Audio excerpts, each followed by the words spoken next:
यहाँ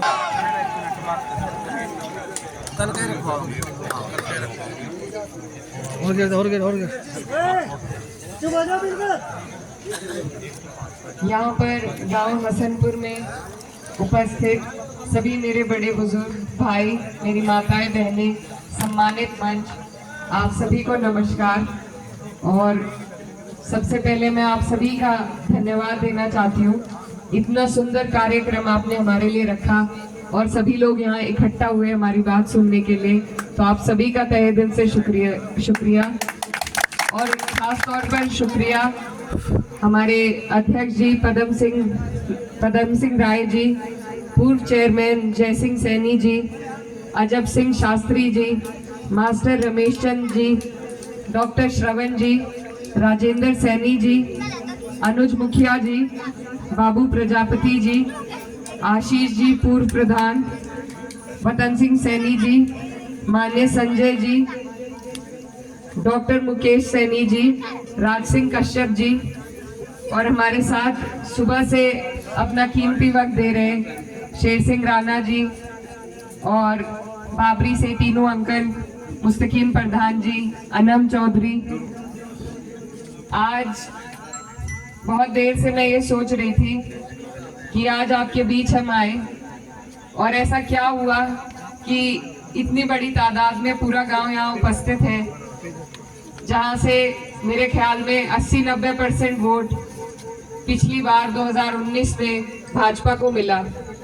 तो क्या वजह ऐसी रही कि आज आप लोग यहाँ हमारी बात सुनने के लिए हमारे बीच आए?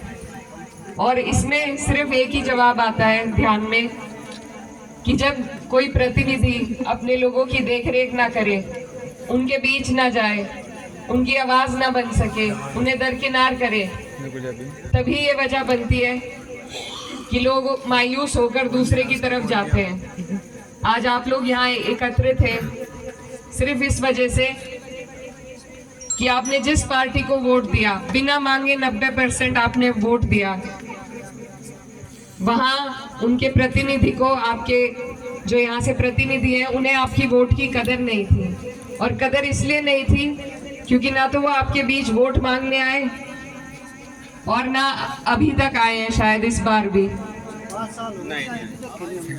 तो सबसे पहली जो सोचने की बात है वो यही है कि अगर हम किसी को अपना वोट फ्री में देंगे, बिना उसकी, जिसे ललक भी ना हो हमारे वोट मांगने की, कदर भी ना हो हमारे वोट की, तो वो हमारी बाद में भी कदर नहीं करेगा।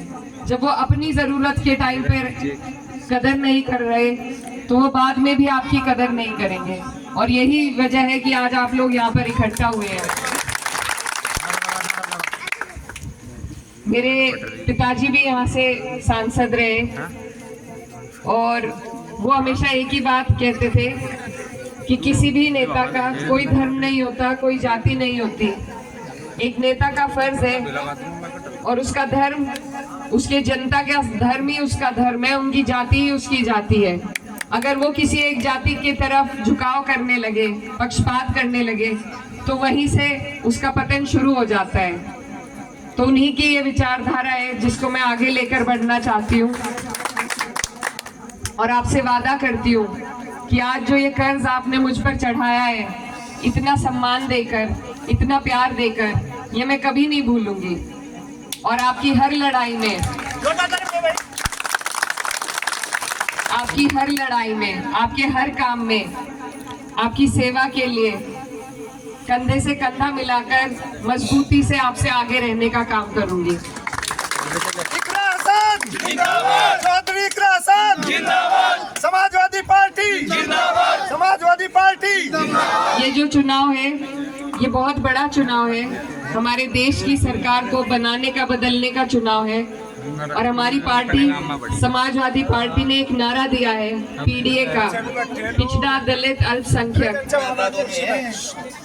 तो इसमें सभी जितने भी लोग यहाँ पर मौजूद हैं, सारी बिरादरी आ जाती है। तो हमारी जो पार्टी है, हमारे राष्ट्रीय अध्यक्ष जी अखिलेश यादव जी ने अभी राज्यसभा में दलित समाज से रामजी लाल सुमन को भेजा। 3 उनके पास एमएलसी थे, उसमें से किरणपाल कश्यप जी को उन्होंने हमारे जिले में एमएलसी बनाया। 5 लोकसभा के टिकट उन्होंने सैनी समाज को दिए, तो वो बाहें खोलकर आप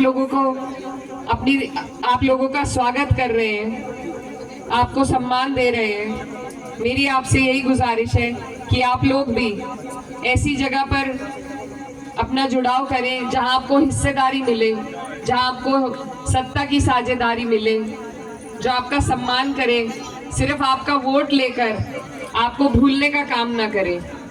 आप किसी से बंधे हुए नहीं हैं। अगर हम इसी तरीके से एक चेहरे पर एक पार्टी को बंद के वोट देने लगेंगे तो हमारे काम कभी नहीं होंगे, हमारा विकास कभी नहीं होगा, हमारी लड़ाई कोई नहीं लड़ेगा।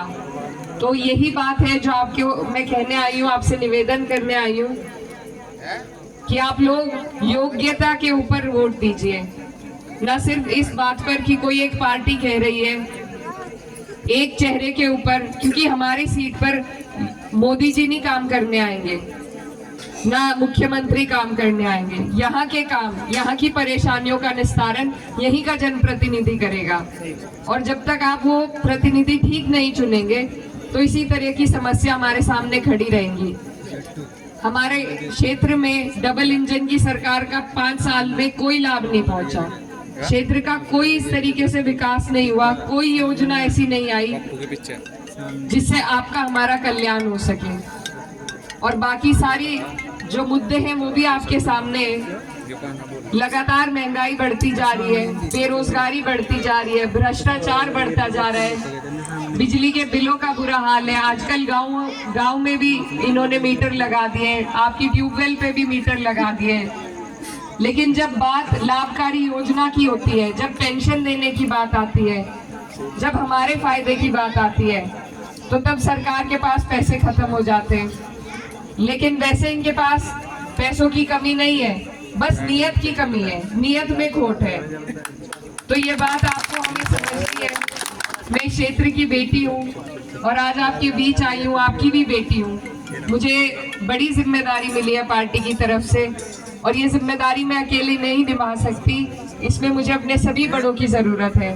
तो आपका आशीर्वाद लेने के लिए आपके बीच आई हूँ और आपसे वादा करती हूँ कि आज जो आपने ये इतना प्यार मुझे देने का काम किया है, ये मैं कभी नहीं भूलूंगी और आपकी हर लड़ाई में आपका साथ दूंगी। इकरा हसन जिंदाबाद।